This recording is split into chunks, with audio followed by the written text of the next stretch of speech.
মঙ্গলবার দুপুরে সচিবালয়ে সরকারি ক্রয় সংক্রান্ত উপদেষ্টা পরিষদ কমিটির বৈঠক অনুষ্ঠিত হয়। বৈঠক শেষে সাংবাদিকদের সঙ্গে কথা বলেন অর্থ উপদেষ্টা ডক্টর সালেউদ্দিন আহমেদ। এই সময় মূল্যস্ফীতির জন্য মজুদ সরবরাহ পরিস্থিতি স্বাভাবিক না থাকাকে দায় দেন তিনি। মেইন কনসার্ন হলো মূল্যস্ফীতিটা যতটুক সম্ভব যত তাড়াতাড়ি আমরা এসে করতে পারি, সেটাই সবচেয়ে বড় চাপ।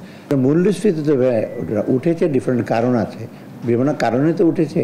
আপনার টাকা সরবরাহ বেশি ছিল, লোকজন হাতে টাকা ছিল, তারপর সাপ্লাই চেনটা অনেকরকম ব্রোকেন হয়েছে, নামিয়ে আনতে জোর করে তো নামিয়ে আনা যাবে না। আগামী 2-3 মাসে মূল্যস্ফীতি সহনীয় পর্যায়ে আসার ব্যাপারেও আশা প্রকাশ করেন উপদেষ্টা। জানুয়ারি, ফেব্রুয়ারি, মার্চ, এপ্রিলে এটা দিয়ে যেগুলো অ্যাকশনটা নেব, তখন আপনার কিছুটা হয়তো ইম্প্যাক্টটা আসবে। সেটা সেন্ট্রাল ব্যাংকের থেকেও একটা ইস্যু আসছে যে আমরা হয়তো কিছুটা আমরা মডারেটিং, আমরা জুন মাসে গেলে হয়তো আমরা আইডিয়াল সিচুয়েশন যদি 6-7 মাসে যেতে পারি, এটা বেটার হয় আমাদের জন্য। মার্চে সংশোধিত বাজেটে ভ্যাট পর্যালোচনা করা হবে। আপাতত ফল আমদানিকারকদের দাবি অনুযায়ী ফলের বাড়তি শুল্ক প্রত্যাহার করা হবে না বলেও জানান অর্থ উপদেষ্টা।